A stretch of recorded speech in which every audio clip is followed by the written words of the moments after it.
right, welcome everybody to Paranormal Talk. We still have our beer left over. That's okay. There's probably extra, right? Yeah, there's some extras you can have. Right. So. That's good. That's good.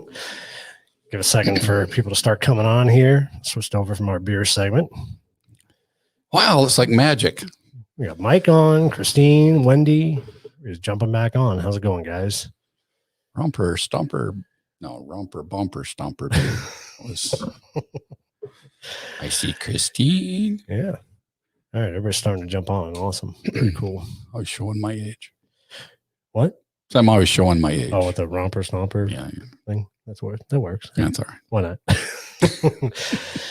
All right, so we got a very special guest tonight. We sure do. Since we're not doing our beer, let's get to it. Let's do it. So without further ado, Miss Debe Branning. Hello. How's it going? Good. Nice weather today. I loved it. Oh, it's beautiful. It was wonderful. Finally. Yeah. So you're in Mesa, right? I'm in Mesa. Mm-hmm. But then you also own a home in Bisbee? I do. I have a little weekend home down there. Bisbee, Arizona, one of the most haunted cities in the state. Yeah, that's very cool. That's really cool. And the house is haunted. Well, that's a bonus. Yeah, no kidding. I know. It was a bonus right from the start. That's awesome. Wow. That's great. So are you from Arizona originally? No, I'm actually from Nebraska. Omaha, Nebraska is where I grew up. And I moved down here, gosh, I think in 1978 or 79. 78, I think, end of 78. So I think that makes you a native. Pretty close. You've been here longer than I have. I didn't get here until the 80s. So, yeah. That's cool. There was no freeways hardly at all when I first came here. Now it's really grown. Yeah. Yeah, I can only imagine. I'm in the big city. Mm-hmm. Now, did you always live in Mesa? Yes. Uh-huh. Okay. So you really watched it grow, huh? Yes, exactly. Yeah. I think when I moved out here, the 60 wasn't even done yet. I think the 60 went as far as like the hospital on Dobson, I think, when I first got here. Oh, wow. Yeah, and it made it to Val Vista when I moved here. So that's a few miles. Yeah. From 78, you said? Yeah, 78. Mm-hmm. 78, and I moved here in 84. So that's not a lot of progress for it was pretty small for a long time. Yeah, that's crazy. So I've seen you on Ghost Adventures many times because I watched that episode. Yeah, you have memorized because you go up the Globe all the time. Yeah. I mean, because really the jail is our home. Yeah. Mm-hmm. It's a great place. It's one of my favorite places to investigate. It's just very unique. Something always happens, or you always hear something, or smell something, or see something every time. So, good place to go. Yeah, we have a lot of fun every time we go there. We sure do. You ever get up to Oracle, the tuberculosis hospital at Acadia Ranch? I haven't been there yet because every single time I see somebody's doing a thing there, and I have something that comes up, and I have not made it there yet. And it's one of like. It's so close, but if something always happens and I have to do something else, so I haven't been there yet, but I'm planning on it. One of these days I'll be there. It's another fun place. Yeah, it's a lot of fun. Yeah, that's what I hear. It's got some interesting history. So yeah, I don't know. It's just like every time I see, okay, this group or that group's doing it, and I put it on my calendar, but I'm scheduled to do something else that day. So every single time, it's crazy. Yeah. I'll get there. You should go with us one time. That'd be fun. That'd be a lot of fun to do. Well, see, even if you have it on your, let me know. There'll be something that I have to do. It happens every time. It's kind of regularly scheduled, isn't it? I think it is for that one. I'm trying to think what. Wendy can throw that up there. Yeah, Wendy can tell us. She can tell us for sure. Yeah. What's the next time we're at Acadia? Acadia. So you wear many hats, we notice. I know. I love hats. I have many hats, many hats. You are almost always going to see me in a hat. It's kind of like one of my little trademarks. So you're an investigator and you're an author. And investigator, author, I do a little bit of everything. Preservationist and journalist, whatever. I do a Now, lot of I things. did hear that about you, and I want to ask you about that too. So you preserve headstones, right? Yeah. Down at in downtown Phoenix, the old cemetery kind of by the state capitol Hmm. on Jefferson. You've probably driven by it millions of times and wondered, oh, what's going on there? Yeah. We've been doing it now for about 4 years, and we go in and if they have cracks and crevices, and there may be sometimes they just need to be straightened. But yeah, we're preserving all those old stones. We were just out there last weekend. That's On awesome. my birthday, every year they decide to do gravestones. So I've been doing gravestones on my birthday for probably the last 4 or 5 years. I'm like, oh my gosh, but it's fun. Well, happy belated birthday. Yeah. Thank you. Well, we need to go back to the beginning though before we Yes. cover too much of the Present. present. So, yeah. So what got you into all of this? Well, I've always been interested in ghosts. When I first moved to Arizona, I had a roommate that was a spirit, and this spirit, did not like when I dated people and bring him over to my house, and things would go flying off the wall. So I didn't have, too many boyfriends, obviously. And then when I worked for the motor vehicle department for like 25 years, since hence MVD Ghost Chasers, my team. And it was a bunch of employees at the MVD that first got together, and we started traveling around, and everybody had that interest in investigating ghosts. So we'd get a bunch of us together, and it was kind of a work activity, and we would go ghost hunting and everything, and it just blossomed from there. From investigating, we started at the Gadsden Hotel down in Douglas. We loved that place, and we just started going to historical places and all around the state. So that's how the team got together, and that was like in like 94. So Okay. it's been a while. And some of them are still with me, some of them moved on, and I have other people with me. So it's just kind of smaller now. We know we had quite a few members at one time, but it's back down to kind of the basics again. How we started out back in the day, where you just had film cameras and a tape recorder, and then we went to the full scale computer thing. Now we've kind of back down to basics again, and we really like that a lot better, just doing the basics, except for now it's digital. Yeah. So not a tape recorder then. No, not a tape recorder, digital recorder. And of course, then we have, our digital cameras rather than film cameras. But yeah, so we have found that when we've gone back to kind of the basics, we actually start picking up a lot more things again, because we like to hear those voices. Right. Yeah. Yeah. There's a lot of people we talk to that like to go back to basics. Mm-hmm. I mean, Yeah. it's fun to play around with the new technology and kind of see what you get from it versus the old style, and it's neat to compare notes, I guess.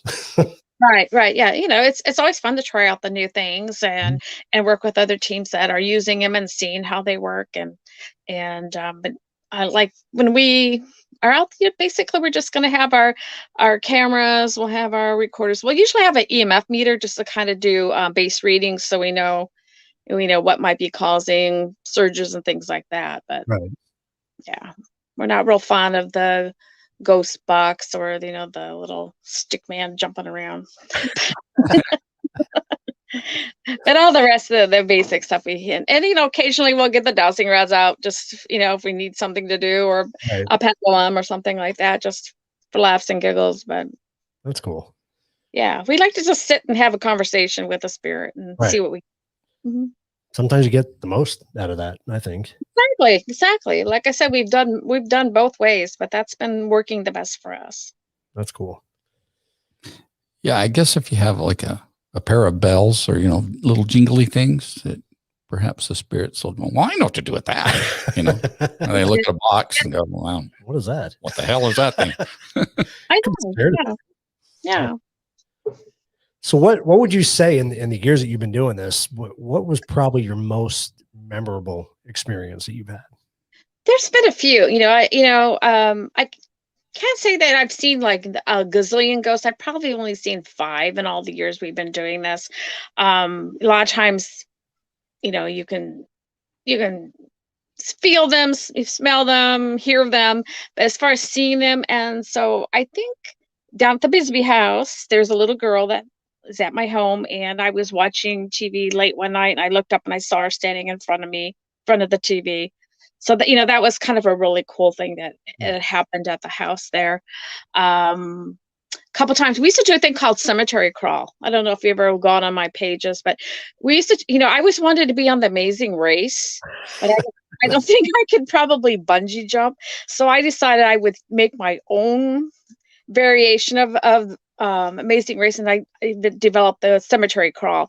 And instead of going to a bunch of continents and countries, we basically went to counties and cemeteries all around Arizona, and it was like a 2-day race. And at one of the locations, we were waiting for the teams to arrive, and we looked up at another cemetery that was nearby, and we saw people walking in the cemetery. So I told the 2 guys I was with, oh, they went to the wrong one. We go up there and get them and bring them down here so they can, do what they need to do. So the guys got in the truck, drove up there to the other cemetery, and I'm watching them. They drive through the cemetery really, really, really slow. And then they come back, they go, there was nobody there. But we all 3 of us had seen people walking in the cemetery. So that was kind of a neat experience. When you actually get to see something, that is very cool. And so that was one of the best things we've done. Another time we were down in Mexico, we actually were cleansing a house for people that couldn't keep it rented out. And that was kind of an interesting experiment all night long, because we had sounds, how you get those weird sounds, and like we were sitting in this room and we could hear like it sounded like a wooden table being drug like on tile. Nothing was moving, Right. and we were sitting there and it sounded like the big equipment boxes, like it fell off the counter in the little kitchen. Nothing had fell.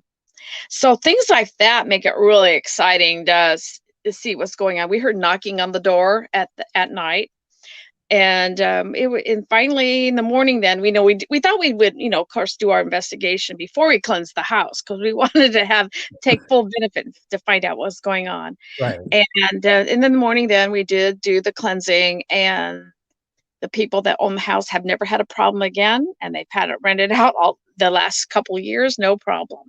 That's So it does work if you know what you're doing. But it was kind of touch and go, because we're thinking, okay, we're going to have problems all night if things are going flying around that we're not even seeing flying around. But there was 4 of us that did that one, and it was challenging, but we got the job done. So That's awesome. Very cool. Have you ever had anything that just scared the heck out of you? no, never. Never. It's exciting. I always think it's like skydiving. It's a kind of a thrill. Right. If things are, like I said, like when we were down at the house and things started moving around, and we got, excited about it. We were like frightened or anything like that. No, I've never been scared at all, That's ever.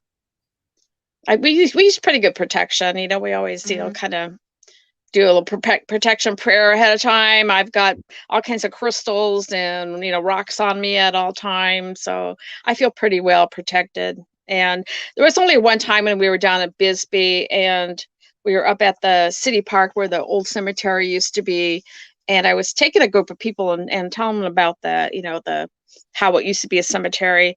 Right. And then right after that, I got a really bad headache, and I had to still be with all these people for like another whole day. Came home, and I started looking in the mirror, and I could almost see like a face over my face of like a young boy. And then I found out that I did have a hitchhiker that one time, and I just kept telling him to go back to Bisbee. You need to go back to Bisbee, and he did. I think he was just wanted to see things through my eyes. And then my friend Fran, who grew up in Bisbee, had actually had an encounter with that boy when she was younger. So there is a boy that wanders around in the city park that used to be the old cemetery, and he's just kind of confused. He doesn't understand that it's not a cemetery anymore. And his reply to Fran was, "Why are all these people playing on my mother's grave?" He's still seeing it as a cemetery. Right. Interesting. Interesting. Yeah. So like I said, he was with me for about 2 or 3 days. It wasn't scary or icky. I realized what had happened and I just kept encouraging him, you need to go back. You just need to go back. And he did. Well, that's good. That's good. Yeah. No scratches, no possession. I've never had that problem at all. I've been lucky. I just guess I've been lucky. So was the little girl that blocked your TV that was in Bisbee? That's at my house in Bisbee. Yeah. Okay. Now, was that your roommate then? Was the little girl your roommate? No. You talked about. No. She just kind of hangs out there. We don't know who she is, but a couple of people have seen her in the house, and we have a ghost cat in that house. And sometimes about 2 or 3 in the morning, you can hear like someone walking around the house. And I think it's probably one of the miners, because it's an older house, and probably getting ready back. He was going to be working during the day, or working that late shift. So he's getting ready for work. So yeah, you hear people walk. You hear talking voices, talking, and little things like that. Nothing creepy. Interesting. They're just going about their business. Yeah. We have a question from Christine. She says, how do you cleanse a place? Everyone has a different method of cleansing. What we did is we had 4 things about this. We had holy water, and we had sage, and we make up this a little batch of thing we like to call ghost begone, which is basically rosemary and sea salt. And then I had my broom, and I let it cleaning. You just go in circles around every single wall, and then everybody followed each other, and we went around the whole house like that. And we just basically told it, whoever was there, whatever negativity was there, it had to leave. And that's basically how we did it. I hope you patent that, did you? Yeah. Is it a special broom? The ghost be gone. Yeah. If I go around and I see somebody's rosemary bush, I'm always clipping little snippets out of it. So I come home and make a new batch. But I always keep a spray bottle of it in my refrigerator just in case. Just in case. I want to know about your broom. If it's Yeah. a broom, is it something you made, or is it? No, it's a your typical witchy broom. Then I've had it, blessed by the covens, and it's got a lot of power. The cool thing about a broom thing, if you have people that a guest and you want to get rid of them really fast, get your broom out and start sweeping. And they will leave immediately. I'm going to take note of that real quick, if you don't mind. I'm going to write that down. It really works. We had this guy who used to come over and to talk with my boyfriend a lot, and he would just sit there and talk. And one day I just got the broom out and I just started sweeping around, and boy, he couldn't leave fast enough, and he never ever did come back again. Oh, that's some power. Yes, it's a very powerful broom. Let me tell you. I have to keep that in mind. That's awesome. So, what's your what would be your paranormal bucket list? Oh, where I want to go? Mm-hmm.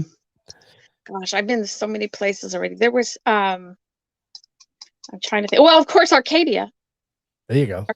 Arcadia. I don't know. I've been to so many places.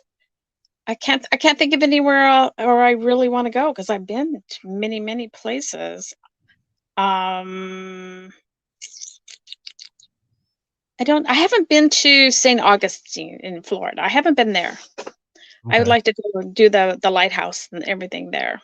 And some other, I love to go to the old towns, and of course, whenever we travel, we always try to take the tours available, so to kind of learn about the areas and just kind of go from there.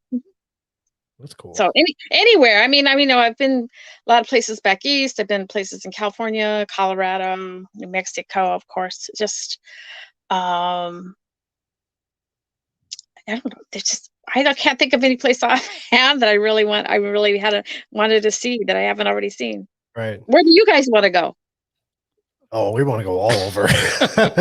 We've been kind of isolated to Arizona and New Mexico. So we, Mhm. you know, especially with the whole COVID thing, it kind of kept us.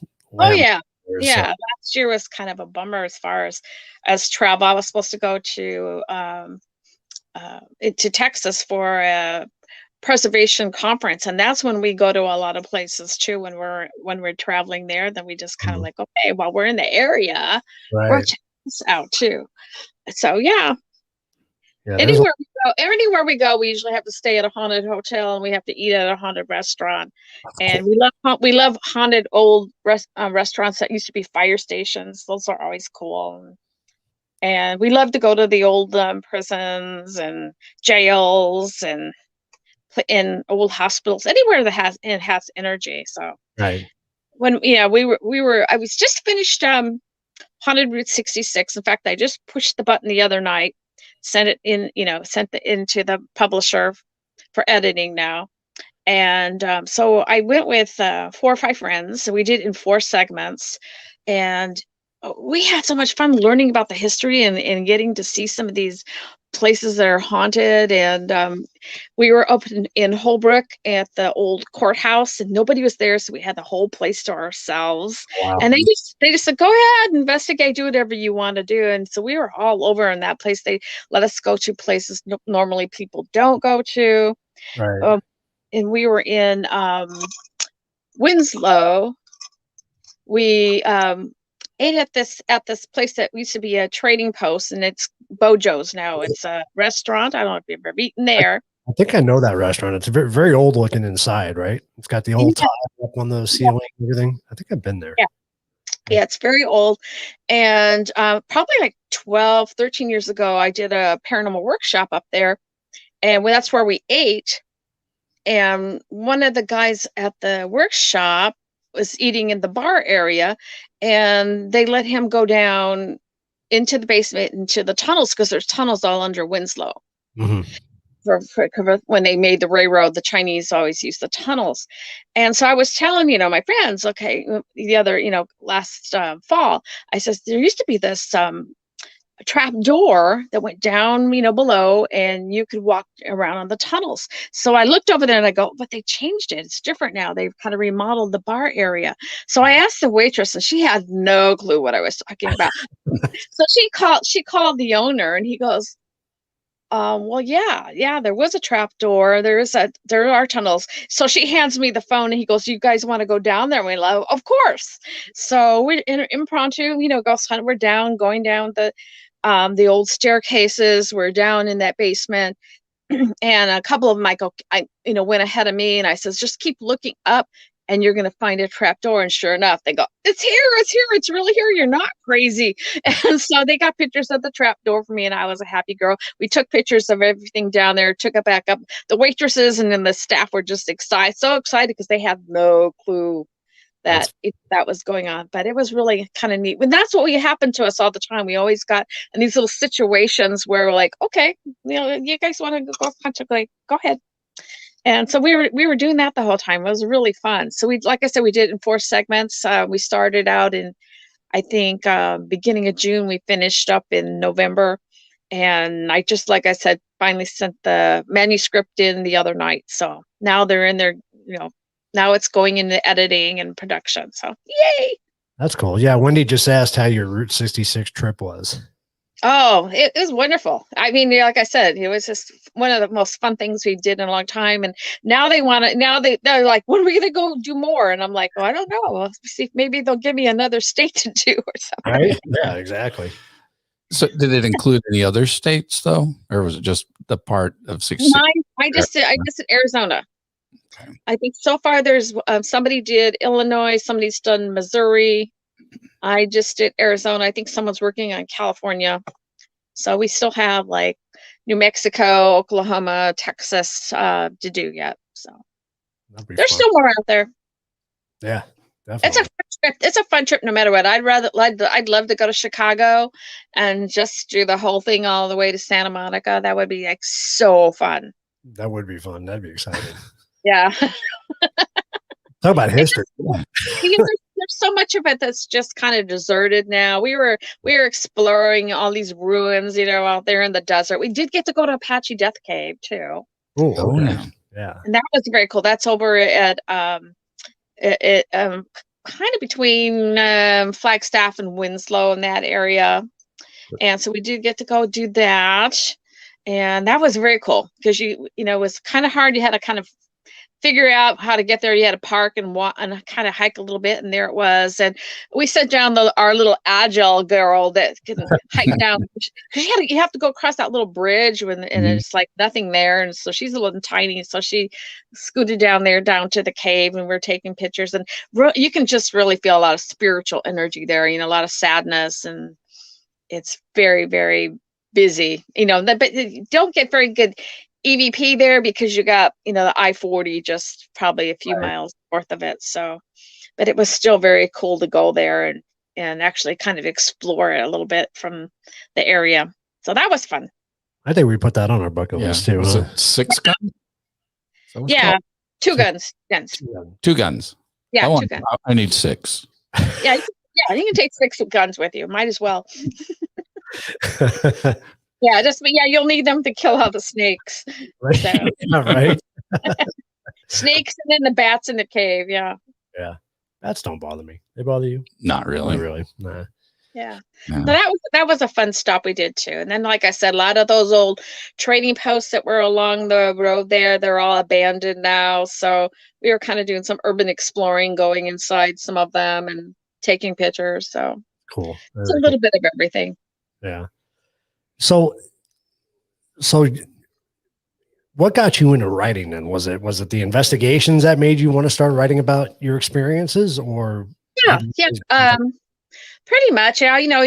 When you're an investigator, you're always taking notes and everything all the time. And so I had all these places that we had investigated and explored, and you have files. I mean, I have buckets of files on stuff.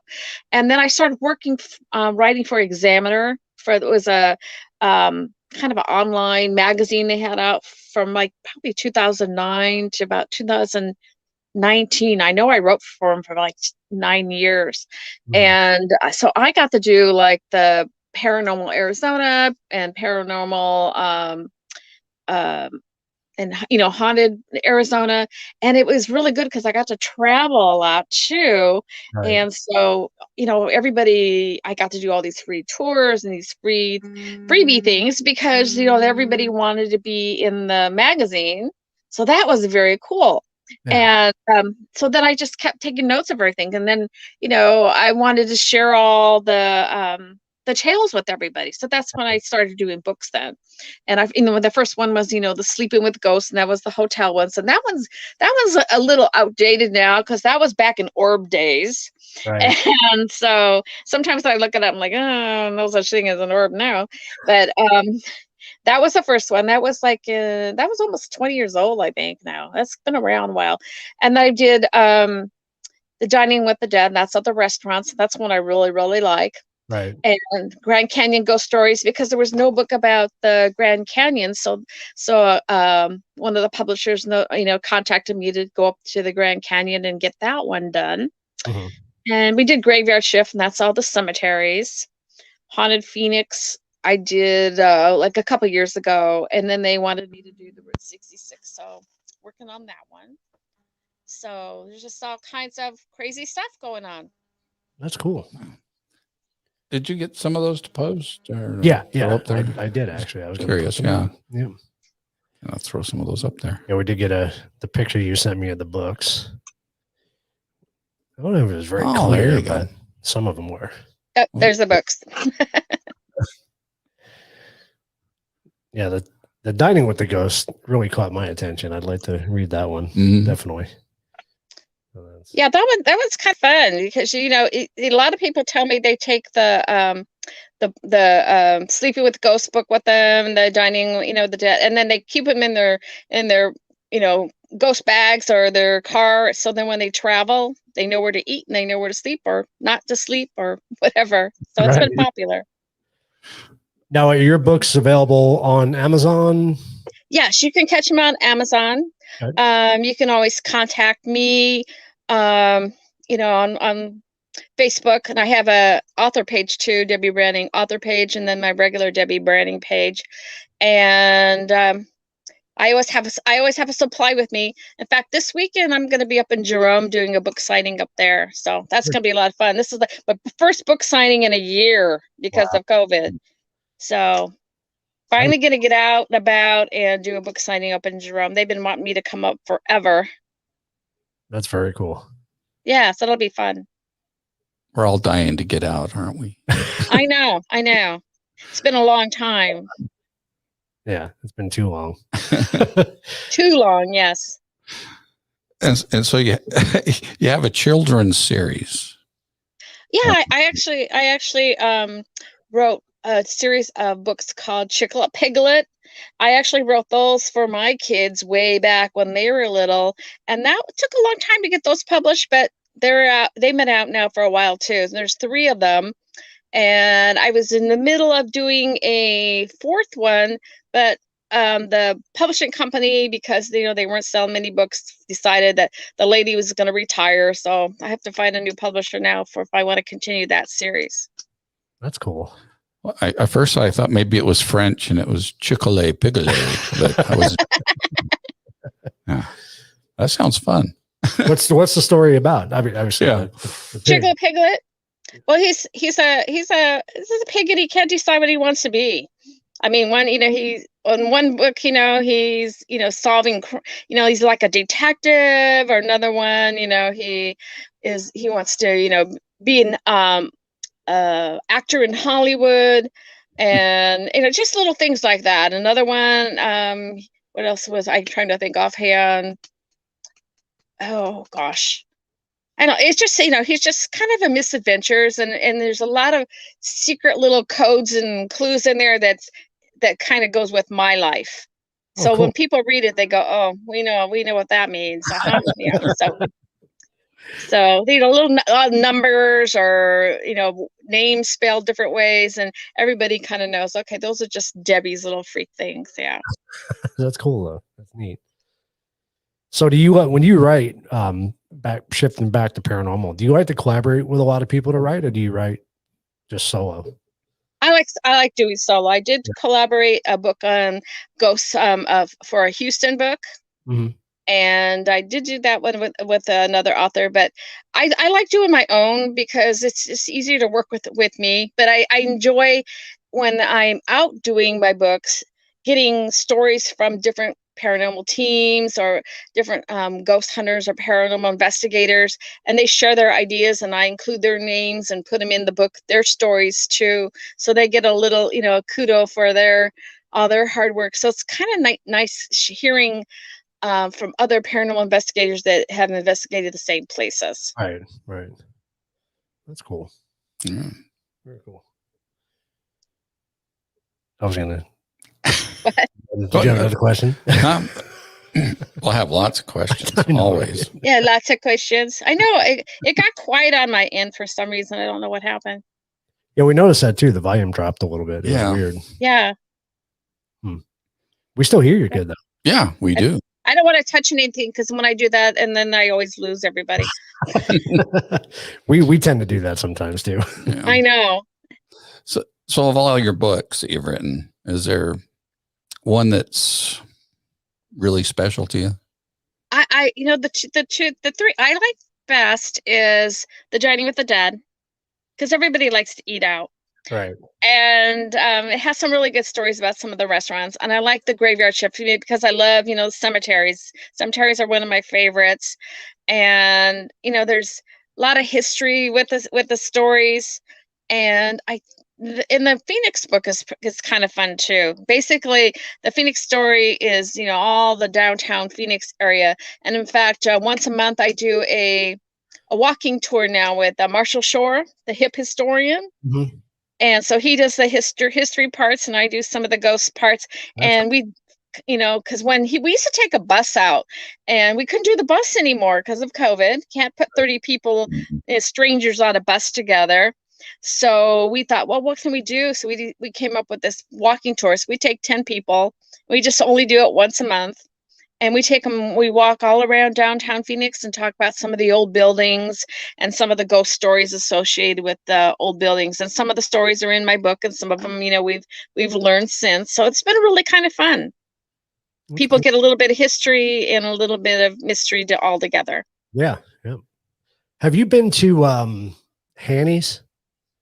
It's I've seen the dolls, but it's really not haunted there. I just, it's just interesting that someone hooked up the dolls there and stuff. But I don't really feel that's really crazy haunted. Some of those other speakeasies now that they have, like the alley, the one in the alley, and Melinda's alley. That one is kind of cool because it's old. And some of the old bars downtown are, like Seamus McCaffrey's, and of course you've got, your hotels down there as well. Right. That are got their reputations. The Monte Vista, not the Monte Vista, the San Carlos. Mm-hmm. Yeah. Do you know the story behind? I was curious because the story behind the dolls with Hanny's. I think it was just someone that collected them, and he thought it'd be kind of weird to kind of set them up there in the building. And because I've asked Marshall, if there was anything about it. He says, no, it's just that somebody, had all these dolls, and he thought it would be kind of creepy to have them on display. So it really doesn't have anything to do with anything other than the fact that somebody set up a weird doll collection in the store, in the display area. Now I have the weird doll collection. I have probably 750 celebrity dolls at my house. Holy cow. Which are all behind me right now. We need to talk about that. Yeah. Yeah. Every once in a while, if you look at my Facebook page, if certain celebrities die, then I pull out the doll and take a picture of it and put it on. And people go, I knew you would have that doll. So you buy them from people then? You buy them from? Yeah, I've been collecting them for years and years and years, and I find them all the time. Some of them are old, and some of them are fairly new from new. They always coming out with dolls for something. Right. Interesting. I'm just reading the comments and stuff too. So, they're probably going, she's crazy. Well, Vinny's on, and I think Wendy said she's having problems with her computer. So we asked her to let us know when Acadia was coming up again. So we should ask Vinny when the next time is we're at Acadia, so we can make sure to let you know, or he can let us know right now. Yeah. So where else have you investigated? Then you said just mainly in Arizona. Yeah. And New Mexico. New Mexico, and then New Mexico. Yeah. We did investigate the DeSoto Hotel in Texas, and at El Paso. Yeah. And that was an yeah. My friend Cindy and I on the team, we did that one as well. That was kind of creepy. That just the building. Yeah. No, the people that live in the building were kind of scary. Yeah, that's the scariest part of it. Yeah, that was the scariest part. The neighborhood. Yeah, very much so. Very much. Did you go to Concordia, the cemetery? Yes, we did. Yep. I love that. That was really cool. That's a huge cemetery too. So. That was a pretty creepy place. Yeah. Yeah. So we did find the Richard Ramirez area. Yeah. The trees. The trees. Yeah. So hung out and did some sessions there, and we did get a little action with the K2 or we use the mail meter. The mail meter, yeah. We need to go back. Yeah, it's a pretty cool cemetery, I will say. Yeah, we went back a couple times, different times. What time of year was it when you did the DeSoto? I think it was in the fall. I think it was in the fall when we went down. Yeah, we went. It was hot, it was probably maybe 90 degrees with 99% humidity down in that basement. Yeah. It wasn't. I think it was like in the 80s when we went there. It wasn't too bad. Yeah, we definitely need to go back and do the graveyard again, because that was a really neat place. It was really cool. But yeah. And then there was another little restaurant we went to too, and I can't remember what it was. It was a little Italian restaurant. and really small Italian restaurant, and it was on some show. So we thought, well, we're gonna go there and eat. So we went there and visited there, and the owner took us around the whole place and showed us where she had all her hauntings and everything. So it was kind of fun. So the Double Eagle? Pardon me? Double Eagle? No, I can't remember. I can't remember now. It was a little Italian restaurant, very small, and probably it only seats about 10 people. Oh, that's really Yeah, that's tiny. really small. It's really small. Yeah. Very It's quaint. very small, but it was very cool. Wonderful food. So yeah, we ate there, and I remember, I can't remember where else we went.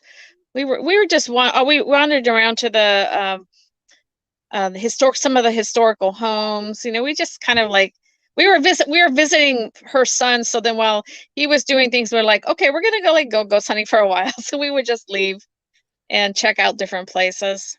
We took the tour, you know, down there by the DeSoto. Just different. That's what we end up doing. We usually take some tours, and then we're like, okay, now we're on our own. Yeah. We found when we were going to the DeSoto, we found an antiques store right as soon as we got into Texas, and that was the biggest antique store I ever saw in my life. But man, it was crazy. They had so much in there. That would be a really neat place to investigate. Yeah, exactly. Everything's bigger. Yeah, everything's big there. Yeah. So the Acadia Ranch, next time they're going is March 20th, and we'll be in New Mexico that week. Of course. I don't know what I got going on that weekend yet. I know that two weekends I got tours to do, but I don't know what's going on that weekend yet. Yeah, we're going back to check it out. We're going back to the Doña Ana County Courthouse and jail. That was a really neat place to investigate. In Las Cruces. It was fun. Las Cruces is pretty cool. There's some stuff going on down there, isn't there? Pretty soon. Thought I saw something online that's somebody's doing a conference or something there. I think Wendy said there was going to be a Paracon. Yeah. That's what I saw. There, yeah. Mm-hmm. Yeah, that would be fun, huh? Yeah, that would be neat to go. And I need to answer Shauna because we're waiting to get the report from Tim and Allison. We understand they met you guys this past weekend. Oh, okay. And we haven't got the full scoop on that yet. So yeah, we're anxious to hear about that, Shauna. Have to go through the evidence. Yeah.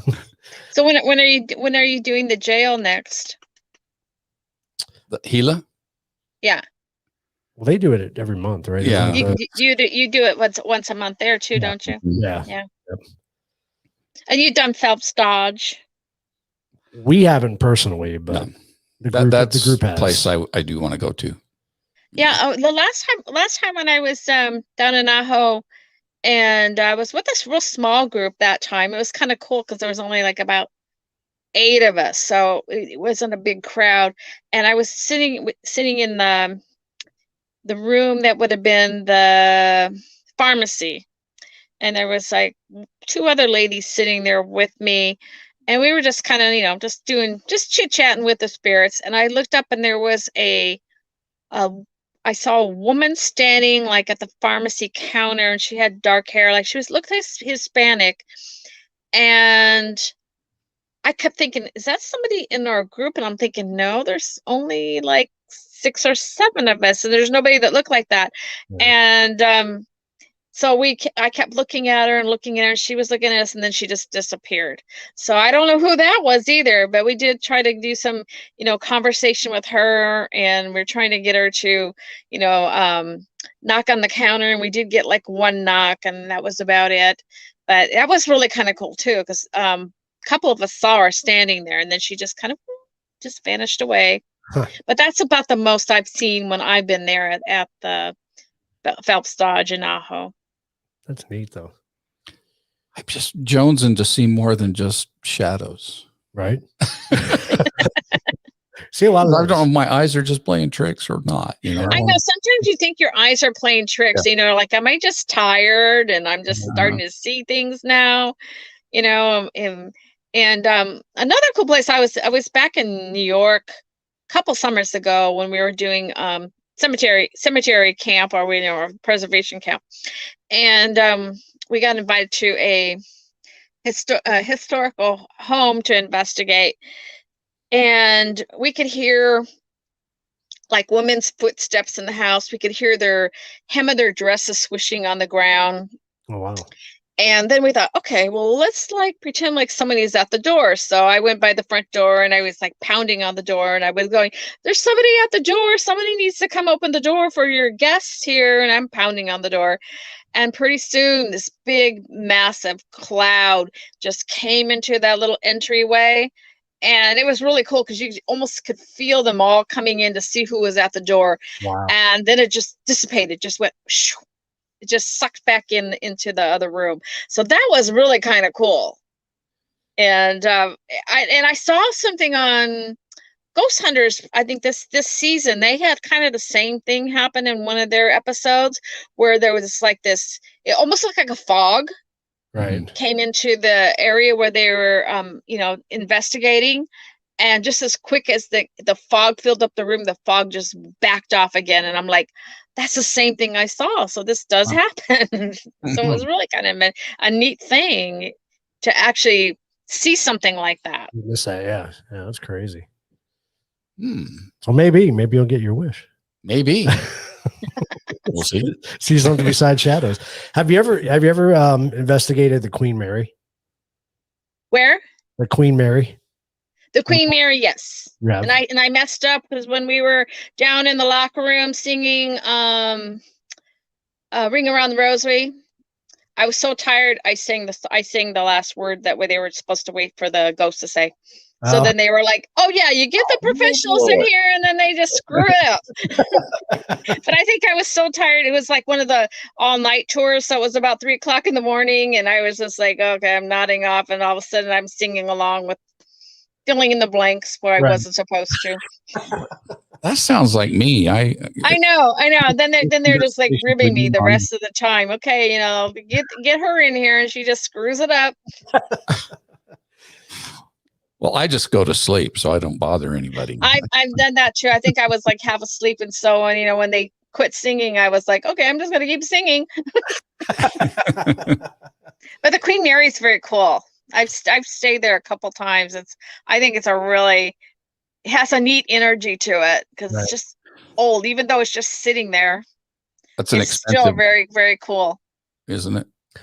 Pretty expensive. Yeah, it's expensive. But my understanding, the last time I was in Long Beach was back in December. I was talking to somebody who worked at the docks, and I think they said the Queen Mary was for sale. I think they're looking. I've heard that too. It's up for sale again. Yeah, because it's been slow. Yeah. I think all those big places where normally they'll have conferences and group paranormal tours and stuff. They just haven't been able to do any of that. So so it's been kind of rough. Yeah, it's all been Zoom meetings and yeah. So I've done so many Zoomers. Yes. I was on a Zoom earlier today. So it's time to get. But they're kind of fun. You only have to put makeup on and wear a nice shirt. You can just throw on icky pants. Yep, that is true. You can be comfortable. Yeah, that you can. I was going to say, I think one thing we can all agree with, though, is we don't have to go very far to get good evidence. No, living in Arizona, definitely. There's great places, and so I'm kind of. And there's a lot to explore in Arizona. As far as haunted locations and everything, and so you still have like places down in Tucson and Tombstone, of course, and Bisbee, and of course Globe. Miami. That's one of my favorite places to go, and of course, Vulture Mine's still out there now, and Flagstaff. They got some good stuff. And like I said, when we were up in Winslow, we were finding a lot of places to investigate, and Holbrook's got a lot too. So you just have to kind of go there and just start mingling with the locals, and pretty soon they're taking you to all kinds of places. So that makes it kind of fun. Yeah. Just meeting up with people, and they go, oh yeah, we know a haunted place, or we know where such and such is buried, or we know where this happened. So yeah, that's what makes it fun, just learning about the history, and then all of a sudden you're in the middle of the history. Yeah, yeah, exactly. We did the Pioneer Cemetery up in Payson. Yeah, that's a kind of a cute little cemetery too. I like that one. Yeah. It was in spring, so there were wildflowers everywhere. Yeah. Oh, awesome. That would be pretty up there. Yeah. Of course, we didn't see them when we went back at night. No. Yeah, it was dark. Yeah. Yeah, I like that little cemetery. We always did that one on Cemetery Crawl too. We did some interesting cemeteries when we did Cemetery Crawl. I think we did like about 9 different cemetery crawls, all different parts of Arizona. And it was kind of like Amazing Race. You know how they all fight on the Amazing Race, the different teams? Yep. They do that on Cemetery Crawl, except they're not winning any big prize. So you get a bag of crap when you win Cemetery Crawl. It's just bragging rights. But people like to cheat, and they speed and have to penalize them, and so it's really. And they would call me up, in my car and go like, so and so's doing this and la la la, and I'd go, oh, okay, I'll let them know, and then I would just be laughing my head off. So it was so much fun doing Cemetery Crawl. I have one route left I have to do, and I haven't done it yet. But people keep asking me, when are you going to do that last route? I go, one of these days. But it's fun. You get a team of like 3 people in your car, and one's a driver, and one's a navigator, one's like the clue searcher, and one is taking pictures. And like I said, I have all these crazy things they have to do and places they have to stop and see. And then when you get to a cemetery, you have a clue. And you have to find that gravestone in this whole big cemetery. So people are out there, running around trying to find the right stone. And that's when they get fighting. And then we spend the night somewhere. Then we get up the next morning and make our way back. So it's always been really a lot of fun. That does sound like a lot of fun. Like every time you say Cemetery Crawl, I'm thinking that it includes alcohol. I don't know why. Kind of. Sometimes it does. Well, I picture a bunch of people crawling through this like a race to get through the cemetery.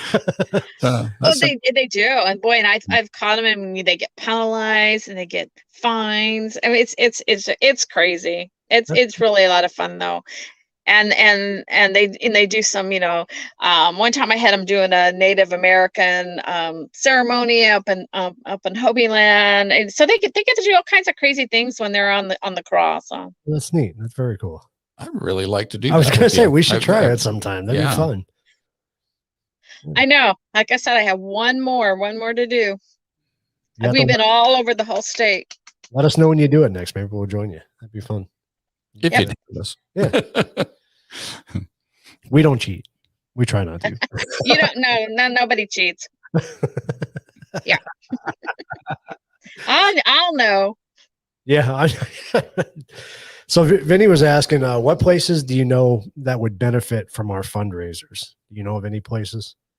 Tell me again. What places that you know of that can benefit from our fundraisers? Oh, fundraisers. Oh gosh. I don't know offhand. Of course, always the cemetery, but we don't have any.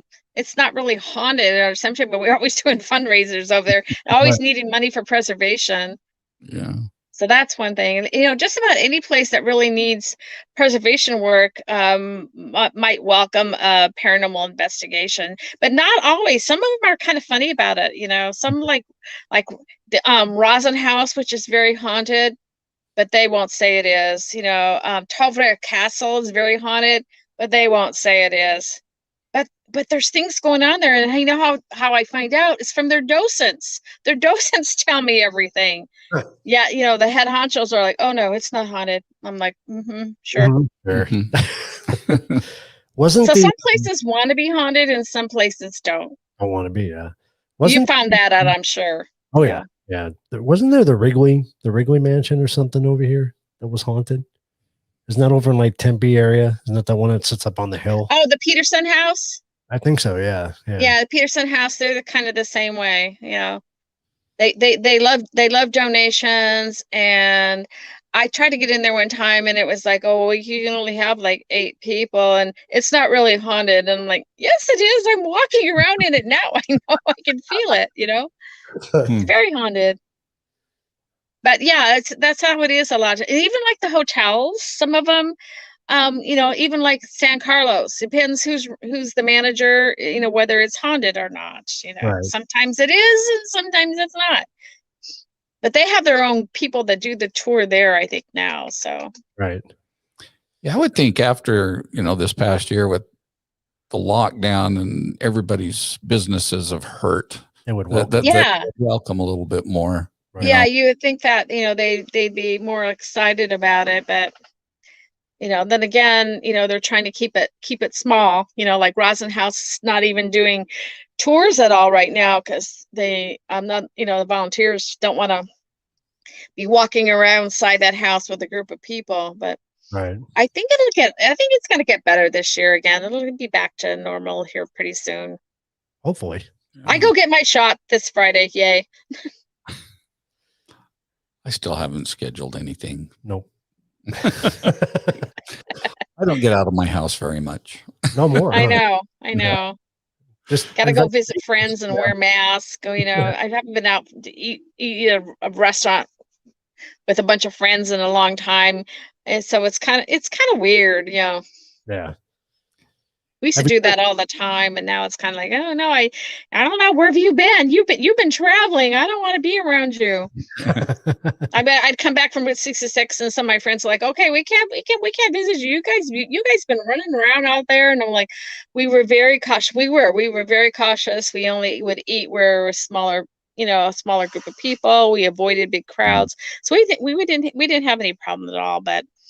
We were very, very cautious the whole time we were doing the research for the book. So what's your thoughts, and have you done anything with the Superstition Mountains? I've never done anything over there other than the fact over there. I can't think what it is now. There's a point where the MUFON people go. Weaver's Needle? And is it Needle something? Weaver's Needle? Weaver's Needle. Yeah. Well, it's not Weaver's Needle, but there's another needle. There's an area where it's like a little pulling off the, it's kind of near Goldfield, and they pull in there and they do like a contact. I guess it's a place where they make contact with the UFOs and such. And they've actually had my team come and meet them there a few times. And we kind of collaborated on an investigation using ghost hunting tools to see if they work as far as UFOs as well. Wow. So we would, have our EMF meters. We would have, I think I have a couple other meters that detect various energies. And we had I think we did take a voice box out there to see if we could pick up anything. And so it was really kind of fun, kind of collaborating with them to see if our equipment works for their UFO watches as well. So we've done that with them a couple different times. It's kind of interesting. Of course, we all had tinfoil under our hats, just in case. And yeah, so and then when we left, I think one time we were the last ones to leave because we had to pack up our stuff, and then we saw these weird people walking into the desert. We're going like, I don't know, where did they come from? So it was interesting, but there's it's kind of like the old stagecoach line there too. So there's energy from that as well as the UFOs, and of course the MUFON people were picking up people landing in spaceships, and I'm looking in the sky and seeing nothing, but they have their thing and we have our thing. Right. We did see something one night, didn't we? We did. Yeah. About the superstitions, yeah. There's for some reason there's a kind of a popular place for them to rendezvous, and the MUFONs actually go out there with their groups and sit out there and to circle and try to communicate with the mothership. And like I said, they've invited us a couple times. I think they were going to sacrifice us if anybody landed, but yeah, they invited us to use our equipment to see what we could have. Yeah. Yeah, we were doing an investigation on a residential, and I have no idea. He was right at the base of the superstitions, like literally at the base. And we walked outside for something. I don't know if we went to get a piece of equipment, and we happened to look up at the top of the mountain, and there was a light just doing all these weird patterns. And we sat there and watched it probably for a good hour. Yeah, we have seen that. We've seen that out there too. So it's really kind of a cool place to go. Mm-hmm. Just to kind of, sit out there on a nice night and see what can be picked up. And they did like a meditation. So it's very much like, a paranormal thing. They did a big meditation, drawing in the spaceships and everything. And, and we had our meters out. And while they were doing all this, the EMF levels went really high. And I think it's just because the energy that was built up with them, trying to make their contact. Right. So it was an interesting experiment. It's fun to experiment once in a while with different things. So yeah, definitely. Yeah, different methods. We're thinking about doing a little series on the. Yeah. Then we had another one of our friends, and he was doing an experiment where he was trying to capture a spirit and keep it in a bottle and see if that would work. And so that was kind of a different thing. And I guess when he had it in this bottle, and he was having all this bad luck at his home. So then we had to go back to the location and let the spirit out.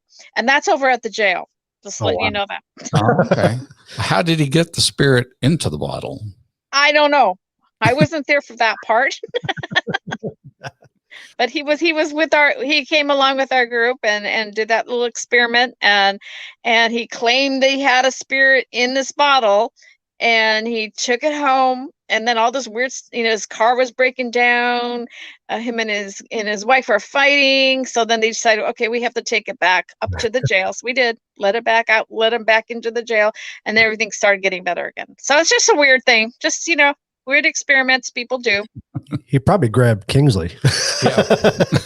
Yeah, it was Kingsley.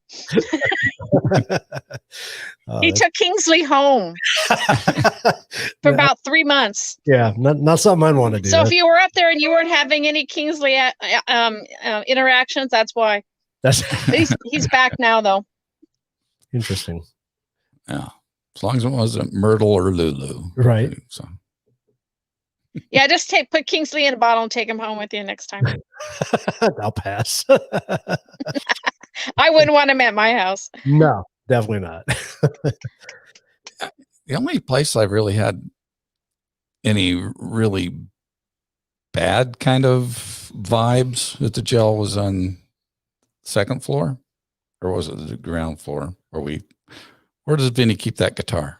I think that's on the second level. It was second level on that side, yeah. Second level, yeah.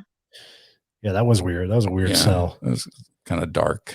And that's what we saw the windows too. Mm-hmm, that's right. It was in that same area. Yeah, it's weird in there, especially when you start hearing all the jail cells opening and closing, and you know that you're the only ones in there. You're like, okay, how did that happen? Yeah, that was weird.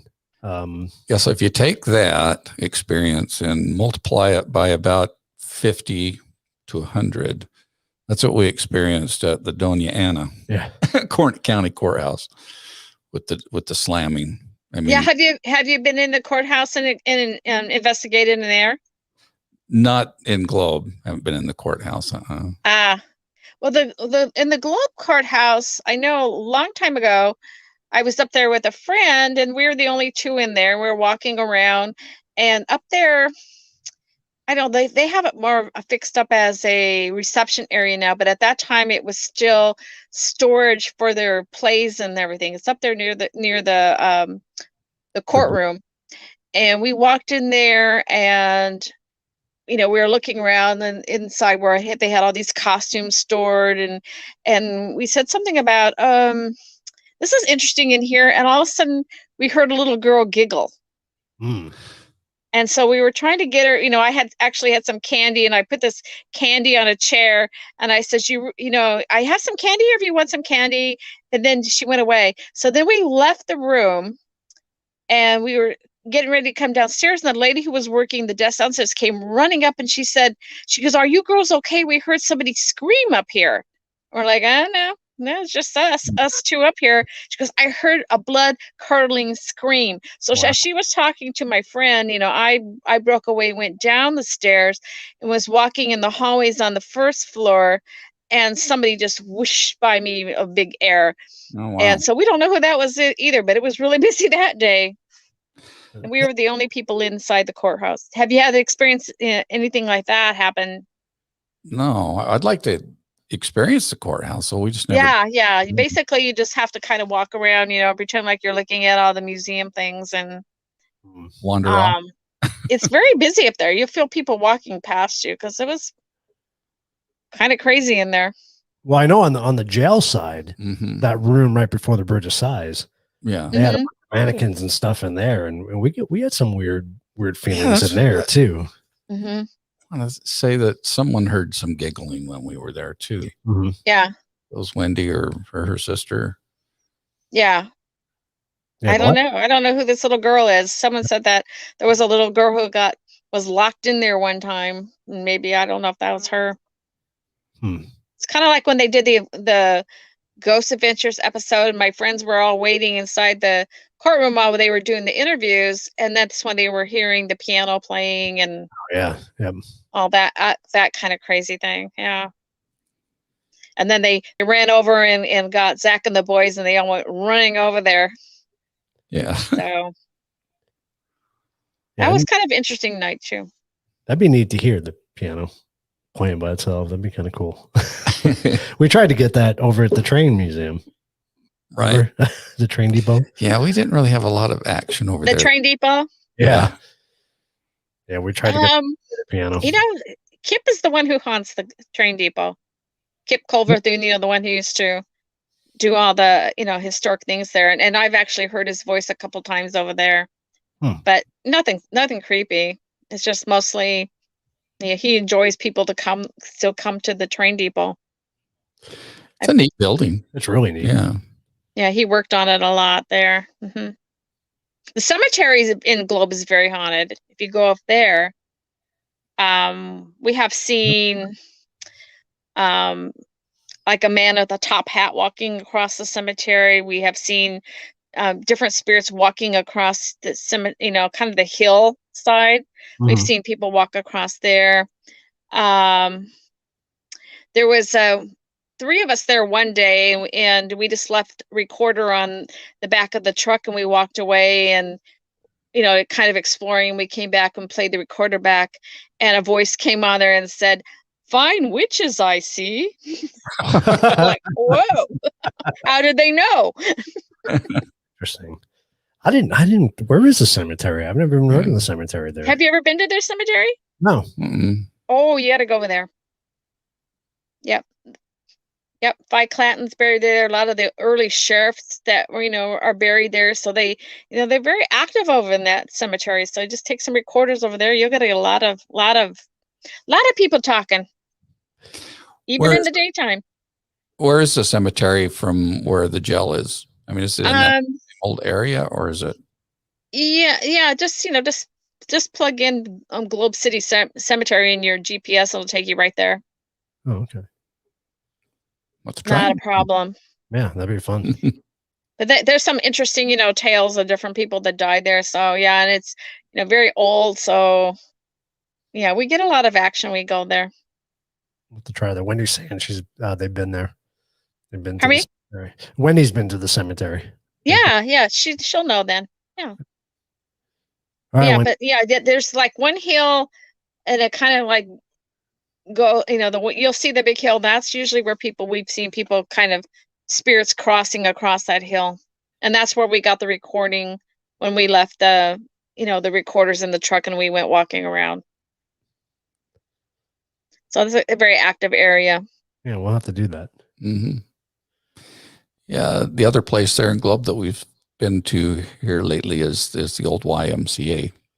I haven't been there yet. I've heard that's pretty good, huh? Yeah. Yeah, some cool things happening. Is that in Globe or is that in Miami? It's in Miami. That's in Miami. Yeah. Miami. Yeah. Miami. Yeah. You gotta say it right. Those Miami people will get you. I've heard that.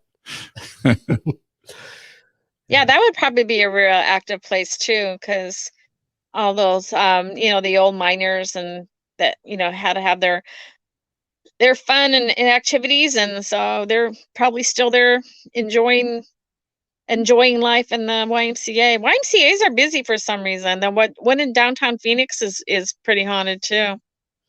Is that the one off 7th Street? That YMCA? Yeah, Fifth Ave, I think it is. Yeah. The original one was over on Washington, and there was a man who slit his neck there and almost decapitated himself. And we think that because when they built the new one, they moved a lot of the old furniture and things into the new one. And they think some of the energy traveled with that. And they actually see a headless man in the newer one, the one there on Fifth Avenue, whatever street that is. They've actually seen a headless man. They've seen a head floating. I mean, they see, weird things in the halls. So it's, because it's still an active place for people to stay. Right. Are there any old stories that would corroborate the headless dude? Yeah. I think I don't know, sometimes the spirits just kind of travel with the territory. Yeah. So we don't know why he lost his head. No, other than the fact that I think that, the man who, slit his throat, that maybe he's still attached to some of the furniture that was brought over from the other building. Right. I mean, there's a house that's over actually. There's a house over by the YMCA that's all boarded up, and it looks like it's been abandoned. Yeah. I don't have any stories on that one, but I've seen it because they're trying to preserve it because because they're tearing everything else down around there to build more apartments. Right. And so far it's been saved, but who knows how long that's going to last. But it looks like it would have some really good stories, but does the city? I need to look up the history of it. And the mortuary's right there, and then we do that one on our tour too.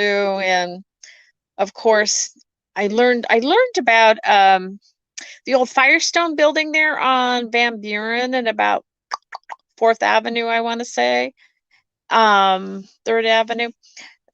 I was speaking at a prospectors club, and a couple of the old gentlemen told me that when they worked for the utility companies in Phoenix, that they had to do inspections in the basement, and they would go down there, and they said it would be like you would just lose track of time, and it would be like weird energy, dark energy down there, and it would really creep them out.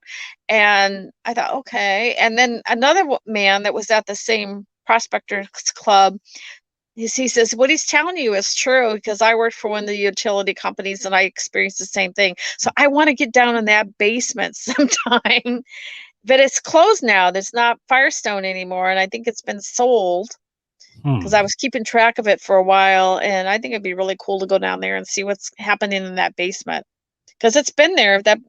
That old Firestone building's been there since like probably the teens or the early 20s. But Right. Be interesting to see, unless there's like a gas leak or something, and maybe you just lose kind of conscience or something when you're down there. Well, that could be the thing too. I'm always trying to disprove it before I prove anything. So yeah, we've heard that story from about the Westward Ho downtown from Alejandro, wasn't it? When didn't he go down the basement, or he had a buddy that went down the basement and said he became disoriented and lost track of time. Remember that story he was telling us? I vaguely do remember that. Yeah, at the Westford Ho. Yeah, yep. Yeah. Westford Ho down in that basement's kind of weird too. I've been down there one time where the tunnels were, and it was kind of different. And it was the people down there have seen a lot of crazy things in that hotel too, and they're all elderly, but they don't like to talk about. That's another place. It's not really haunted, Deb. And I'm like, yeah, right. I've heard the stories by the residents, Right. But one of the residents took me down, and another lady down to that where the tunnels used to go through. They're all boarded and a collapsed now. But that was the way people, when you worked there, you parked across the street on Central and you went down into like the tunnels and came over because they didn't want you coming in the doorway if you were a work person. And they had dressing rooms and everything down there, and lockers so you could get ready for work in the basement. So it was kind of creepy down there in the basement. Huh, that's interesting. So Vinny says we need to do Debbie's tour. Yes. I'm sorry? I'll say we need to do your tour. Yeah. It's a fun tour. It's a fun little tour. It's just got a lot of history and stuff. We don't get to go in any buildings, but it would be nice if we could do that. Yeah. But just learning about the buildings and stuff like that, then you can always go back another time. That would be fun. That'd be cool to do. Learn a little history. Yeah. I like history. Yeah, no kidding. Yeah, I love history. That's probably what keeps me going, because I always tell everybody, that, paranormal investigating is a lot of history and mystery, and you kind of combine it together, and you got, because you can't just go in there and say, oh, this happened and that happened, and don't have anything to back it up. I read old newspapers kind of like almost every day, because you can learn about, okay, what really happened in this building. And then people get mad when I actually find out, the story that they have heard all these years isn't true. Like, oh, this is what really happened. And they're like, oh, no. And I'm like, oh, well, I got the death certificate. I got all the documents. I got the newspaper clips. I have all of the, from the investigations by the police and everything. And then they're like, oh, okay, maybe you're right. People want to believe what they want to believe sometimes. So yeah. Sometimes the truth isn't quite as interesting. It's not as glamorous. Yeah, it's not as glamorous sometimes as they would like it to be. So I remember dress it up a little bit. I grew up on Long Island, so I didn't live very far from the Amityville house. Oh, yeah.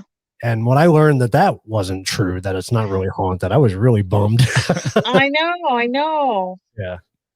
Yeah, it was some little true. And I'm thinking about the other house too, what's the other one? In the Covenant, or was it one of those? One of the other buildings there has been kind of exaggerated through the effects too. The Bathsheba grave and all that, and I think I've heard of that. Yeah. Yeah. It's disappointing. And it was just because the lady who wrote the book was driving by the cemetery and saw the stone, and then the name of the lady's name was Bathsheba, so she had to put it in the book, and then now that people go there and try to steal the grave all the time. I have friends that live in that area, and they have to go fix it all the time. Yeah, it's crazy. So speaking of books, your Route 66 book, do you have any other plans for books in the future? Do you know of any? I think I'm going to be working on haunted schools in Arizona now. So if anybody went to a haunted school, let me know. Get in contact with me. I've got it started. Probably a third done. But I want schools from all around, all around the state. So I have a bunch of other notes I have to start working on again now, and that'll be for my other local publisher. And I don't know, it'll be fun to do one on Globe. Yeah. Yeah. It'd be fun to do an Arcadia book on Globe. Then I can feature all the different teams and their stories and their historians in Globe. Maybe a kind of fun one to do. Yeah, that would be neat. That'd be very cool. Yeah. I want to think that someone just told me about one of the high schools here that's supposed to be haunted. Haunted? Yeah. Which one?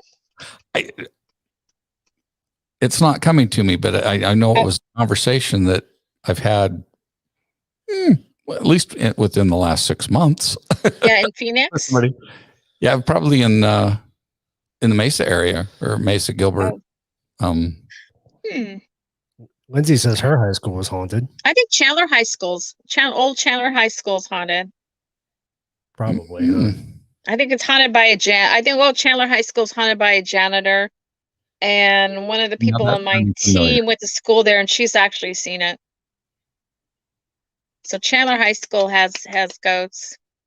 So maybe it was Jack that was telling me about it or something. Oh, the Chandler one? Yeah. Yeah. Maybe. Yeah. Does that sound familiar? Yeah. Yeah. Yeah, that's been a story that's gone around for a long, long, long time. We had question from Jade 777. Hello, Jade. Do you have any plans to do investigating in any other countries? Well, I've been to England, Ireland, and Scotland, and we investigated with Richard Felix. You remember from Most Haunted, and they had Yvette the Screaming Lady. Remember that show from England? Yeah. Richard Felix went on the tour with us, so I got to actually investigate with him, and in Scotland and Ireland, and a little bit in England. So those were very, very cool. To travel along, have them, especially because you get to do all the old world investigations. Like, they're not afraid to do Ouija, they're not afraid to do table tipping, and all that cool stuff. It's common over there. So that was really kind of neat. And he knows and Richard Felix knew all the history. So we learned a lot when we were on the tours there. That's cool. I'm curious, what is table tipping? Huh? What is table tipping? Table tipping? Okay, yeah. You get it like a table. And you can use that real heavy table, or you can use a light table. Everybody stands around the table and puts their hands on the table. And then you just kind of build up the energy, and the table will start walking around the room.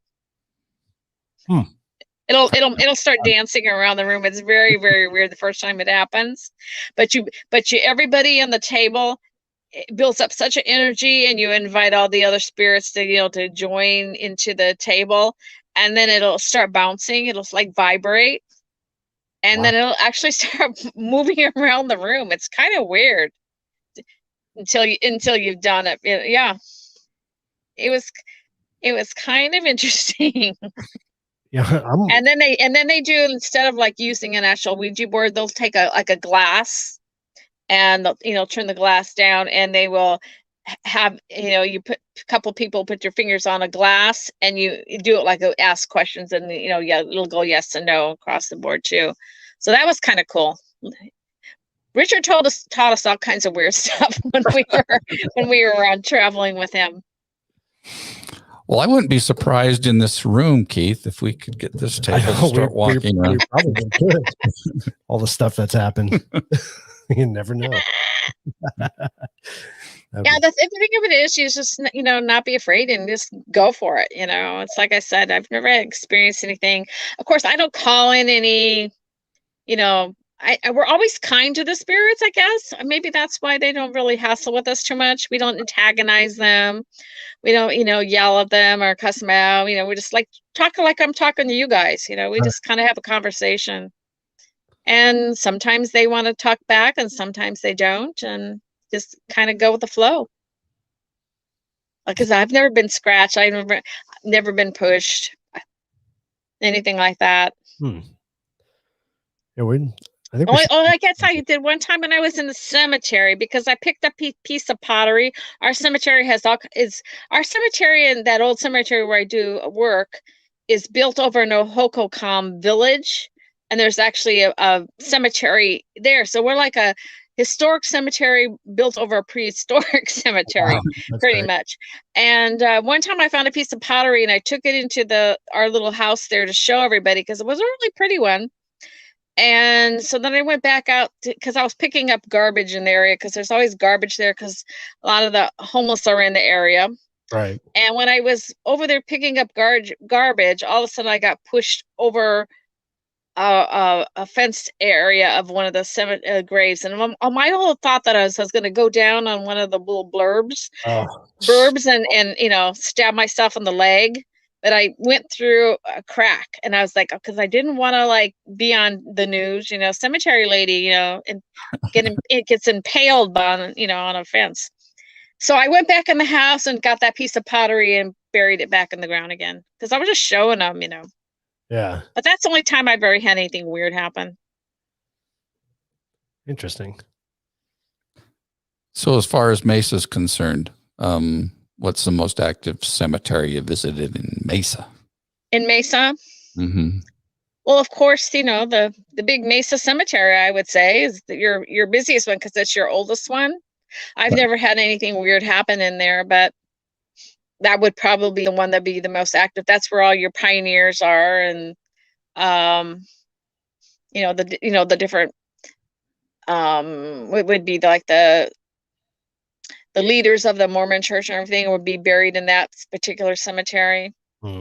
And there was a boy that's buried there, and we actually investigated the house where he lived in. We always call him the boy in the attic, because he was like stuck in the attic of this house of this lady who was remodeling, and they kind of lived there together for like 8 or 9 years. And then finally she goes, I think I need to let him move on. So we went, actually it was another time when we kind of cleansed the house and moved a spirit.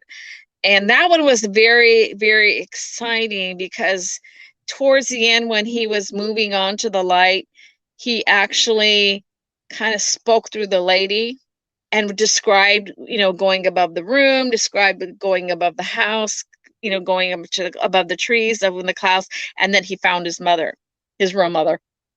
And so I go and visit their grave quite a bit, where him and his mother are buried. And, so that's always kind of interesting. I'll sit and talk to him, and to be able to move him on was very, very, very cool. Yeah. His name was Ross. Is that the cemetery that's off of Brown Road? Is that the big one? Yeah. Brown and Center. Yeah. Yeah. And if you go to that Circle K that's right there on Brown and Center, that is where the original cemetery is. Really? And they occasionally have things falling off of shelves and things in that Circle K, because there's probably still people buried underneath the Circle K. Yeah. But when they it's where they kind of, the first city cemetery was, and then they moved it all, the first grave sites into where it is now. Right. But go in that Circle K sometime and check it out.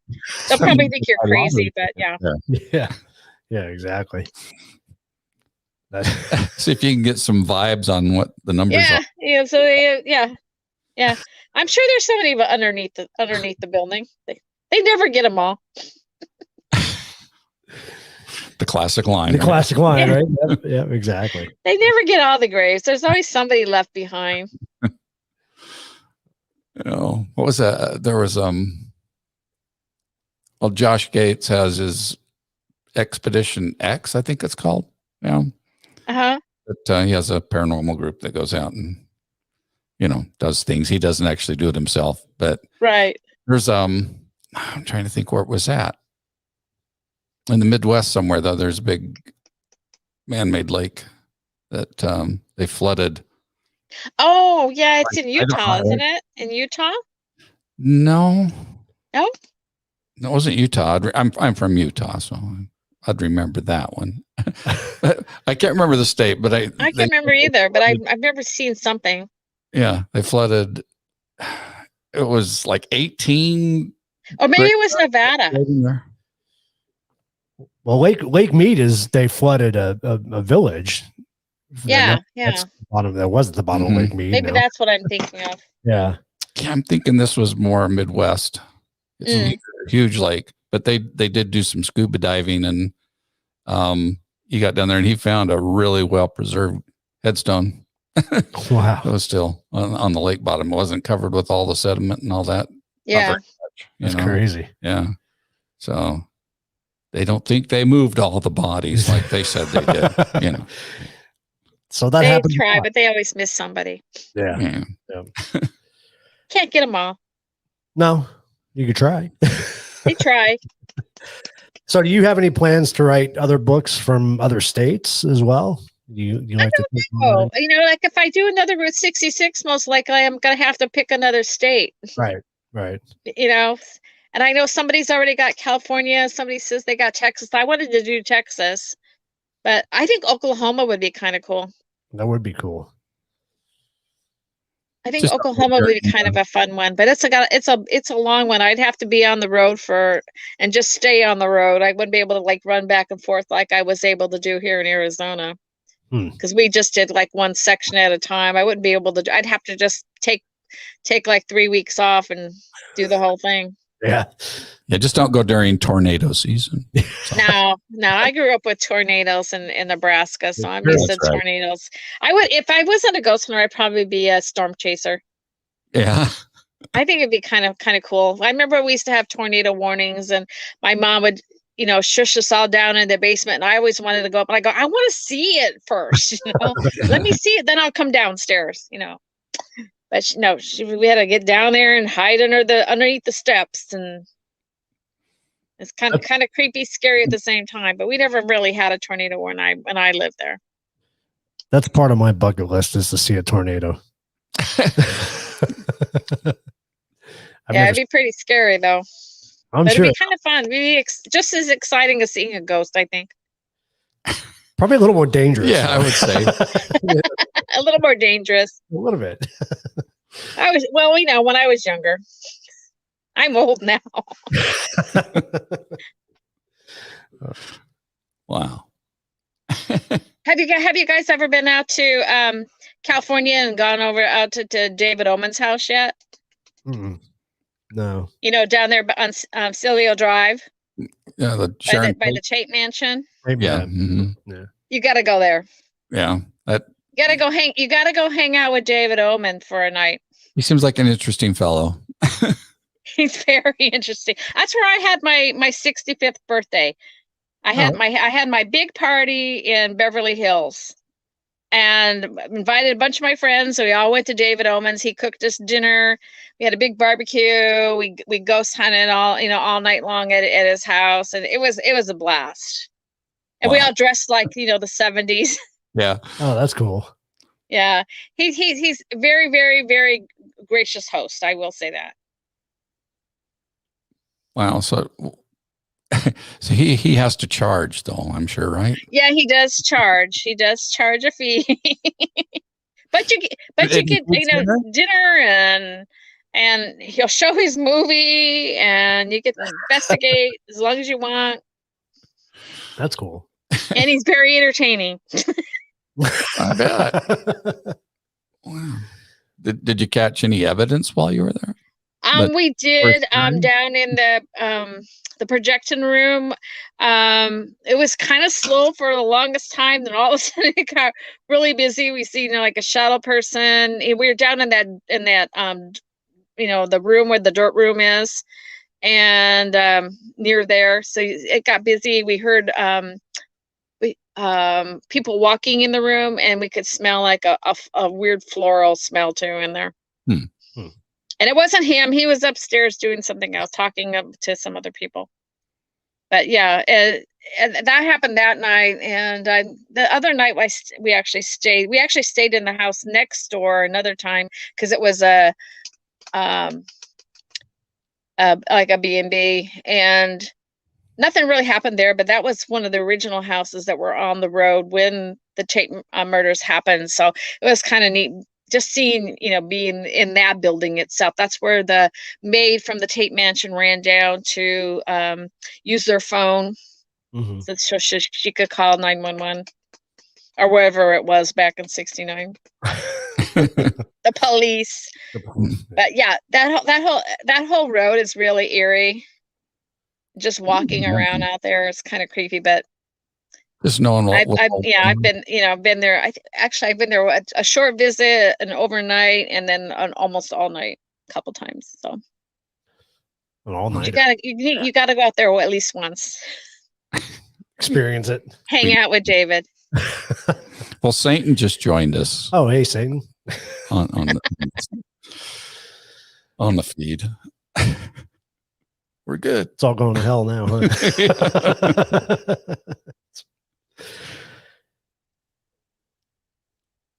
What else? What else do you want to know? Looking for questions. See if everybody's got questions here.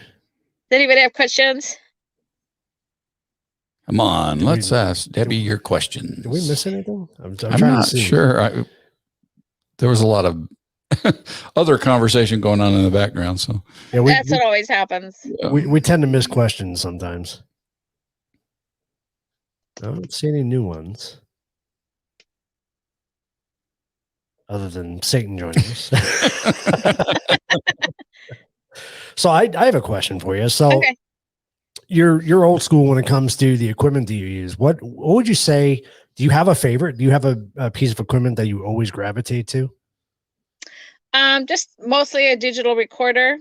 Okay. And I usually always have a pendulum in my pocket, and then I'll kind of just use the pendulum to kind of stir up the energy. It's kind of like, because I don't really think you can really ask it yes and no questions. To me, it's kind of like you might as well just use the Ouija board because you can move that around too.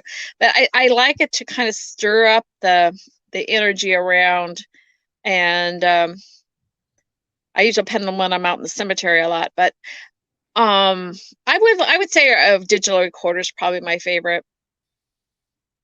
You can just sit there and play that back and see what you picked up.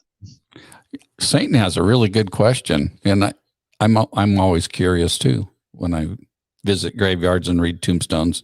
What was their cause of death? The cause of death and thing. Yeah, so he's asking, do you think tombstones should say the cause of death? Yeah. Sometimes they do.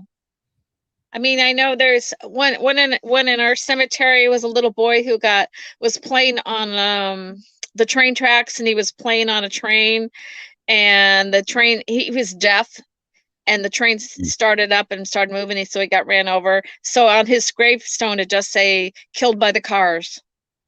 Huh. Wow. So that was kind of a neat one. And then I've seen another one in New Mexico. And it just says, murdered in Seligman.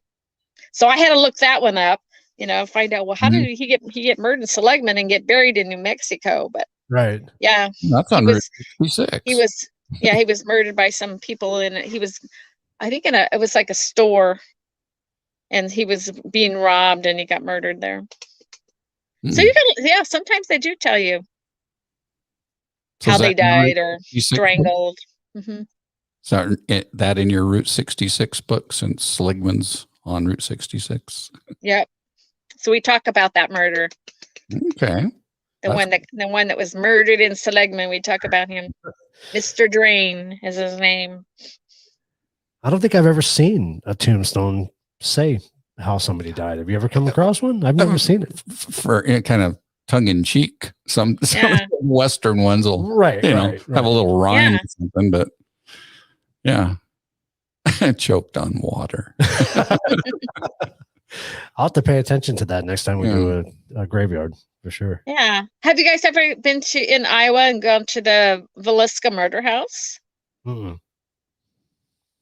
You guys got to get traveling. Yeah, we really do. You need to get your traveling shoes on and get going and visit all these places. Villisca's really kind of cool too. That's cool. We should. Very haunted. Well, that's the Axe Murder House, right? The Axe Murder House. Yeah. I worked on it with another team on that, and it was like, I think, the 90th anniversary of the murders, and we were investigating the night, the murders happened, and the whole town was out there sitting outside while we were in there and doing the investigation because everyone was curious what's going on. And it got kind of interesting. They're definitely haunted by the murder is upstairs. I didn't really sense the kids so much, but my friend who used to investigate it all the time would pick up the voices of the little girls all the time. It was really kind of cool. So it was kind of neat that night being there. And right at midnight when the murders happened, the train still goes by at midnight, and you could see how that sound of people being, bludgeoned by an axe, how it was blocked out and nobody heard anything because that train is loud. That's crazy. So that was just kind of eerie in itself when that train went by. That's crazy. Wow. So do you think the townspeople that were hanging out helped to stir up the energy that night you were there? Yeah, a little bit of that, and they just wanted to see what was going to happen, of course, and so they all they made a big circle around the house, and it was really kind of cool. They did like a little with the candles, they did a little midnight little light up the candle memorial thing, and we were inside. I guess it was because then they let like one or two of them come in with us as witnesses, so we wouldn't be able to make up stuff.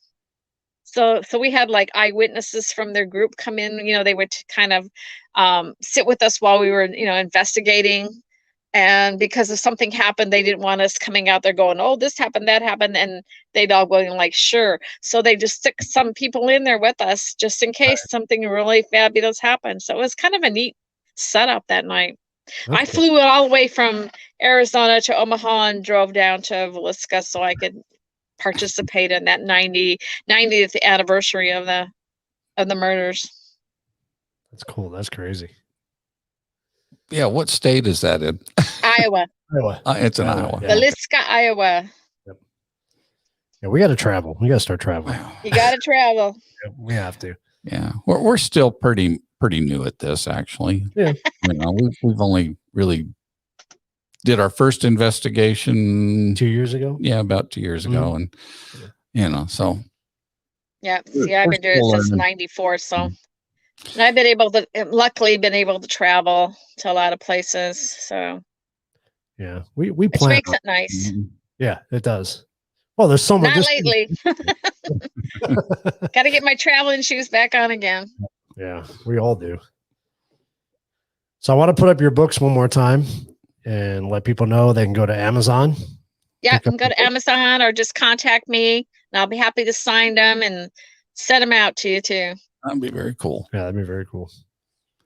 And then you said you have an author page on Facebook, and just Debe Branning author page, or just do my regular one too. I usually see mine before I see the author one. Okay. So and if anybody can just message me, and we'll fix you up with the books. Cool. They're reasonably priced too, though. Well, most of them are just 13. The newer ones are 22 because a different publisher. Right. Yeah, I'm definitely interested in a couple of them. Mm-hmm. So I'd love to read a few of them. What else, gang? Anything else you need to know? Want to do? I'm gonna come on your Arcadia one of these days. That's for sure. That would be fun. That'd be fun. Yeah. So is it the same? Is it the third Saturday? Is that how that's working? Yeah, because I think the second Saturday is the jail. Yeah, second Saturday. So it'd be the third Saturday would be Acadia. Yeah, we just happen to we'll be out of town that week. So. Right. Yeah, see, that's what happens to me. Every time it's Arcadia Day, it's like, oh, you got to be here or you got to do this. So Wendy wants to know if you've done any asylums. Asylums, let me think. Trying to think. I've done one, but I can't remember now offhand. I did Bobby Mackey's, which I really didn't feel was too crazy. Every day when we were doing Bobby Mackey's, we were doing a private thing, and there was just like 3 of us and one person that was going to guide us around, and we were getting all these emails. Don't go in there. You're going to die. You're going to be cursed. Don't go in there. And I think the only scary part of it is just there was, wire hanging everywhere. And I'm thinking, if this place goes up in flames, we're in big trouble getting out of here. But I really didn't feel it was like extremely creepy, haunted, or demonic or anything like that. Right. And I remember that one Ghost Adventures thing. And I think Nick went into the men's bathroom and he came running out and said, don't let anybody go in there. I think that was because it smelled so bad. Because we went in there and we're like, oh, this smells horrible. I don't think they've cleaned it this week. Yeah. So I'm thinking that's why he said don't ever go in there. That's where Zach got scratched, though, right? Was in the basement. Well, yeah, he probably got scratched by some of the stuff that's hanging all over inside there. Could have been. So Vinny said all kind of wires hanging down everywhere, wood sticking out everywhere. So he probably just wasn't paying attention and scratched himself on something hanging. Right. So the Acadia is every other month, the third Saturday. So that's what Vinny was saying. And then the second Saturday is the jail. So it won't happen until May. Then I guess. Right. Third Saturday in May. So that's far enough in advance. Yeah. Might be able to set something up. Yep. I have to put it on my calendar. I have to write it down. I'll send I don't want to go there when it's too hot, but I don't want to go when it's too cold either. Exactly. Yeah. I think May would be nice because it's still relatively cool up there too. Yeah, it's probably good there till about May. Yeah. Yep. That's what's a bad thing about Bisbee. Bisbee actually gets really humid in like July and August. So usually I don't go down to my house in those couple months, but up until like from September through June, May and June, it's beautiful down there. Yeah. Well, I just don't like those real humid months because they get the monsoons down there really bad. Yeah, we experienced that last summer. One of the monsoon storms. That was fun. Yeah. Yeah, it was cool. Yeah, shout out to Longhorn. Yeah, thanks for jumping on, guys. We appreciate it. So, well, cool. Well, I really want to thank you for jumping on with us tonight. It was a lot of fun. Oh, it was fun. We definitely got to hook up and do some investigating together. That would be a lot of fun. I know. Now that we can move about the country again, move about the cabin. Yep, exactly. We'll do some graveyard crawls. We do. That'd be a lot of fun. I know. I actually have a Facebook page. It's the Cemetery Crawl page. So if you go on there, you can see some of the places we've been. I try to put all the we did little slideshow things all the time. So right. Yeah, that was always a blast. Yeah, we'll look for that for sure. That'd be fun to do. That'd be a blast. All right. Yeah, this has been great. All right. No, we sure appreciate doing this with us today or this evening. It's pretty well. It's evening. It's definitely evening time for sure. Gosh, this sounds like a 2-hour show. Yeah, we typically run 1.5 hours to 2 hours. Yep. I'm like looking at the clock. Okay, it's 1 hour 45 minutes. I've been talking that much. Wow. No, we appreciate it. It was a lot of fun having you on, and we'll definitely have you on again, and we'll definitely do some investigating with you. Yeah, we'll do it when we get when Route 66 book comes out. It'll be probably September. Okay. They usually try to, get them production over the summer, so they're ready to go for the Halloween season. Right. Exactly. Yep. All right. Yeah. That sounds like fun. Okay. All right. Well, you have a good night, and we'll talk to you soon. Yeah. Thank you. Again. Thank you, Debbie. Appreciate it. Bye-bye. All right. Bye. She was a lot of fun. Yeah. It was neat. You've been all over the place. I know. No kidding. We have to travel. Wendy, Vinny, we got to travel. We really got to get that motor home. Yeah, exactly. That'd be a lot of fun. That'd be cool to do. So what do we got coming up next week? We've got Mr. Jay Yates on next week. Paranormal Talk. Yeah, so we talk some past Paracon stuff and Vulture Mine, and that'll be fun. Yeah, that'll be really cool. That's another place we got to go. Yeah, and for those of you that join us on this segment, we kind of made a last minute decision that we're going to do the beer segment of the show from 6 to 6:30. It'll be a separate segment, and then we'll come on and do the paranormal talk after that, because the time seemed to work out well for people going on at 6:30. And then, I think Jeff, it was easier for him at 6 o'clock. So we figured out we'll do the beer thing separate, and then come on and do our paranormal talk and our house show. Yeah. So for those of you that were confused at the beginning, like, what the heck's going on here? I'm still confused. I'm sorry. Now you guys know. So yes, Wendy's going to kill us if we don't do Penhurst. We have to do that eventually. Yeah. I mean, when she's talking about going out of town, she's really going far out of town. Well, we have that whole stretch we have to do, Yeah. One of these days. Like Penhurst is on the other coast. Yeah. Yeah. It's a long ways away. No, I'd love to do that. Yeah, it'd be fun to do that. Absolutely. All right. I want to thank everybody for joining us tonight. We really appreciate it. Hope you guys enjoyed the show. And don't forget, next week, got Mr. J. Yates on. Caroline says, I'm always confused. Join the club. Yeah. If you join us for the pre-show shenanigans on our drinking portion, we'll be doing some rum. Oh, yeah. We're featuring a spiced rum next week. Taking a break from beer. And we'll try to let you guys know what we're drinking ahead of time. So if you want to pick some up, if you're here in Arizona, or, there might be some stuff you can get nationally. We'll have to see. But we got some good varieties going on. Yeah, we sure do. All right. Well, until next week, this has been Paranormal Talk. Yes, with Debe Branning. I feel weird because I don't know. Should we do a cheers? Should we just say goodnight? What should we do? You know? Well, we always have to do a cheers. You always Except have to do a cheers. I drank all mine. Except you're empty. Yeah. That sucks. There's another one there. You got another one. All right, everybody. Well, everybody have a good night. Yeah. Thanks for joining us. And we will see you guys next week. Till next time. Cheers. Cheers. I got to find our little outro thing. Have a good night, There it guys. is.